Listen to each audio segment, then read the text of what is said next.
Bonjour à tous, bienvenue pour ce nouveau podcast du Padre Blog. Ici le père Gauthier de Chaillet et aujourd'hui je voudrais parler avec vous de la relecture de la crise.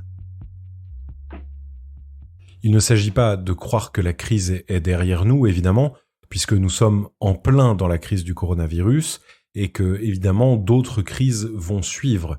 Notre monde a changé, notre monde va changer, il y a sans doute des drames devant nous.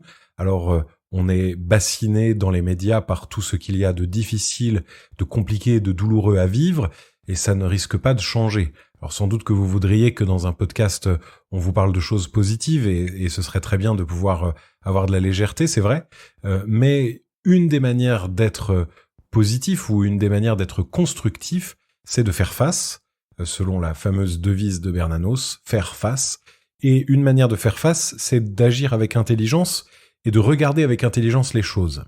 Les médias et les journalistes ont pour but de nous donner des informations qui nous permettent de juger l'époque, de juger les décisions de nos politiques éventuellement, d'essayer de comprendre ce qui se joue, mais notre devoir profond comme chrétiens est d'être, plutôt que simplement vigilants sur notre monde, d'être d'abord vigilants pour nous-mêmes.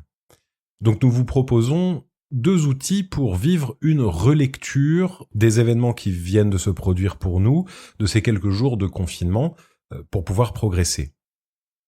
La relecture est une vieille tradition chrétienne, une tradition d'introspection, mais qui n'est pas simplement un exercice psychologique. C'est un exercice spirituel parce que nous vivons sous le regard de Dieu, un regard sur notre vie sainte, sur notre histoire sainte où Dieu agit. L'idée est de considérer que tous les événements qui adviennent dans notre existence sont des événements habités par Dieu d'une manière ou d'une autre. Dieu est là, il se manifeste, soit par sa présence active, soit par ce qu'on peut considérer comme son absence, et il se manifeste dans la grâce qu'il nous donne pour essayer de vivre les événements. Et du coup, faire un exercice de relecture, ça nous permet, pour la suite de notre vie, de tirer profit de l'expérience vécue pour pouvoir vivre d'autres expériences éventuellement plus douloureuses ou d'autres chocs, d'autres crises, d'autres moments de défi en tout cas, où nous allons pouvoir puiser dans ce que nous avons reçu dans un moment donné pour pouvoir le revivre d'une manière bonne. Donc l'idée c'est de reprendre le temps de la crise que nous venons de vivre, le confinement qui va bientôt arriver à son terme tel que nous l'avons vécu pendant ces 50 jours, et ensuite d'essayer de voir ce que ça va pouvoir nous apporter.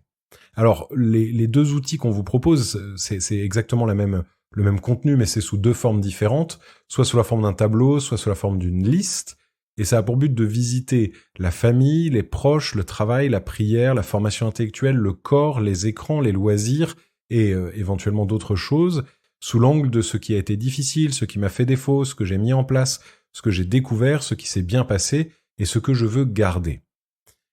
Le but de cet exercice n'est certainement pas de se culpabiliser ou de faire un bilan négatif en disant que on a tout raté. Parce qu'évidemment, sur beaucoup de ces points, nous aurons le sentiment d'être passés à côté des défis que nous nous étions fixés au début de ce temps de confinement. Exactement comme pendant le carême, on peut très bien passer un carême en étant à côté de son carême et du coup ne faire que le déplorer ensuite et se juger comme médiocre et finalement ne pas avancer quoi. Le but de faire une relecture, c'est de regarder sous le regard de Dieu. Et donc, il ne faut pas en venir à de la culpabilité, mais plutôt à ce qu'on appelle de la contrition. La différence entre la culpabilité et la contrition, c'est que la culpabilité, elle est tournée contre soi, alors que la contrition, c'est une manière de se tourner vers Dieu. Puisque dans la contrition, il y a la volonté d'être pardonné d'une part, l'assurance qu'on pourra être pardonné d'autre part, et enfin, le ferme propos, c'est-à-dire la volonté ferme de ne pas recommencer. Et donc c'est une énergie vitale que la contrition, contrairement à la culpabilité qui enferme et qui risque d'être stérile. Donc essayons de vivre une relecture, il faut prendre un peu de temps, être un peu seul, se mettre en retrait, c'est la logique de la retraite, regarder les événements, dans le secret les relire sous le regard de Dieu, dans une optique de progrès. Et si nous vivons ça maintenant, ça nous permettra dans la suite de nous sentir plus forts.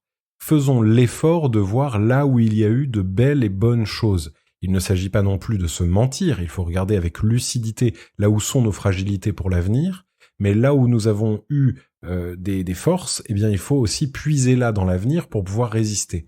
Parce que cette crise ne sera pas la seule de notre vie, elle ne sera même pas la seule de notre année. Soyons-en assez convaincus. Il faut être donc fort, prendre toutes les forces que nous pouvons pour pouvoir tenir bon.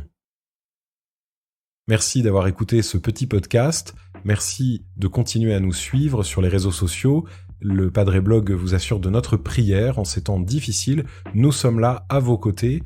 Abonnez-vous pour ne pas manquer nos prochains contenus. Et moi, je vous dis à bientôt.